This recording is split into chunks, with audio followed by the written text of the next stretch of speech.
SC/ST प्रोन्नति की विशेष समिति ने अपनी रिपोर्ट विधानसभा अध्यक्ष रविंद्रनाथ महतो को सौंप दी है। समिति ने मेरिट के आधार पर प्रोन्नति से संबंधित 365 पेज की रिपोर्ट अध्यक्ष को सौंपी है।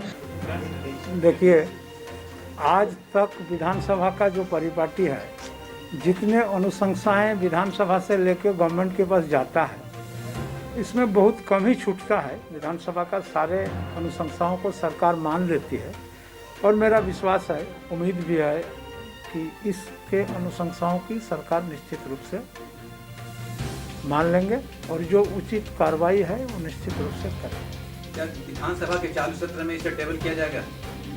अब उसका जो भी परिपाटी है, प्रक्रिया है, सारा चीज़ किया जाएगा। उसको अभी हमने सेक्रेटरी को डाउनलोड कर दिए, ये फिर वहाँ से आएगा और जहाँ जहाँ भेजने का है, जहाँ जहाँ ले जाने का है, वो सब जगह पर होगा। बजट सत्र में मैंने ये सवाल अनुसूचित जाति, अनुसूचित जनजाति के संबंध में उठाया था और मामले को गंभीरता को ध्यान में रखते हुए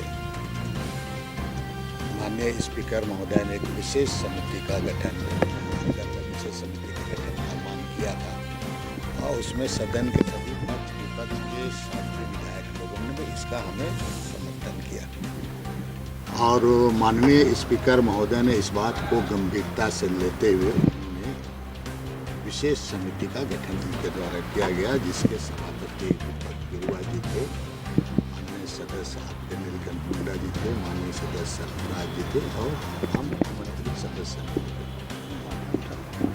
और ये जो समिति बनी तो पूरा मतलब इसको बहुत बारीकी से इसको अध्ययन करने का अवसर मिला और जब हम लोगों ने इसको पूरे बारीकी से अध्ययन किया तो देखा कि यहाँ पर विगत आपके 15-20 साल से यहाँ पर एक SC/ST अनुसूचित जाति, अनुसूचित जनजाति के जो कर्मी हैं उनके साथ अन्याय हुआ है। अगर कहा जाए RK सबरवाल के मामले को देखा जाए, संविधान का खंडपीठ, ये सारे चीज़ों को एक तरफ से कहा जाए कि उसको उल्लंघन किया गया है, जबकि दूसरे प्रदेश में इनका अवसर मिला है, बिहार में भी मिला है। और तब क्या है कि जब बिहार में मिला, लेकिन यहाँ इनको पदाधिकारियों के द्वारा यहाँ पर जब बिहार में मिला, यहाँ पर देना चाहिए तो इनके लोग सुप्रीम कोर्ट का हवाला, जबकि सुप्रीम कोर्ट का ऐसा कोई निर्णय नहीं रहा। रिपोर्ट में 2007 से लंबित प्रोन्नति पर सवाल उठाते हुए इसके लिए जिम्मेदार अधिकारियों के खिलाफ विभागीय कार्यवाही की अनुशंसा की है।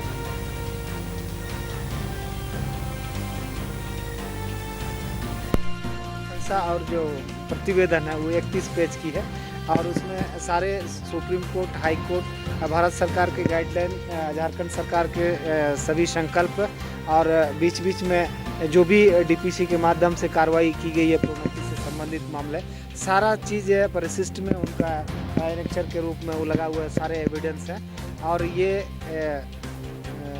सबसे पहले इस प्रतिवेदन को समर्पित करने के पहले बंधु जी को मैं बहुत ही बंधु जी, सरफराज अहमद जी, नीलकंठ सिंह मुंडा जी जो माननीय सदस्य रहे इस कमेटी के, उनको बहुत मैं आभार व्यक्त करता हूँ। इन लोगों का काफ़ी सहयोग रहा है। उनसे अधिक हम कहेंगे कि बंधु जी तिर्की जी का जो अल्पसंख्यक अल्पसूचित प्रश्न था 29 नंबर का, उस मामले को राज्य हित में माननीय अध्यक्ष महोदय ने माना।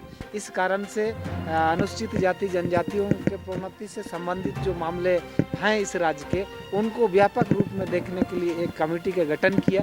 इसलिए माननीय सदस्यों से, बंधु जी से ज़्यादा हम कहेंगे कि माननीय अध्यक्ष महोदय का इसमें बहुत बड़ा भूमिका रहा, जो राज्य के परिप्रेक्ष्य में इस कमेटी का गठन किया और आवश्यकता पड़ने पर उस कमेटी को 3 बार से उन्होंने अवधि विस्तार करने का काम किया और निर्धारित समय के अंदर हम लोग ने इस कमेटी से उन सारे चीज़ों का प्रतिवेदन तैयार किया। उसमें विधानसभा कमेटी सचिवालय के जो राणा जी हैं और भी कमेटी के जो माननीय कमेटी के जो पदाधिकारी हैं, उनका भी बहुत बड़ा योगदान रहा। इसीलिए हम कहना चाहेंगे कि ये कोई स्थापित नियम, कोई स्थापित सुप्रीम कोर्ट, हाई कोर्ट का गाइडलाइन और कोई संकल्प झारखंड सरकार का नहीं होने के बावजूद भी अनुसूचित जाति अनुसूचित जनजाति के सेवा कर्मियों को इस राज्य में विगत राज्य निर्माण के 2007 के बाद से प्रोन्नति में रोका गया है। वहीं लंबित प्रोन्नति की नियमानुसार शुरुआत करने की बात कही गई है। समिति की रिपोर्ट में राज्य के मुख्य सचिव और क्रमिक विभाग के प्रधान सचिव पर विशेष समिति को दिग्भ्रमित करने का आरोप लगाते हुए SC/ST एट्रोसिटी एक्ट के तहत कार्रवाई की बात की गई है। मुखर संवाद के लिए रांची से विकास कुमार की रिपोर्ट। जब टूटती है आस, जब थकती है सांस, जब रूठते हैं अपने, मुंह मोड़ता है जमाना, जब अंगड़ाई लेता है संकल्प, फिर बनती है कहानी, बनते हैं अनमिट निशान। देखिए मेरे साथ संघर्ष की दास्तां।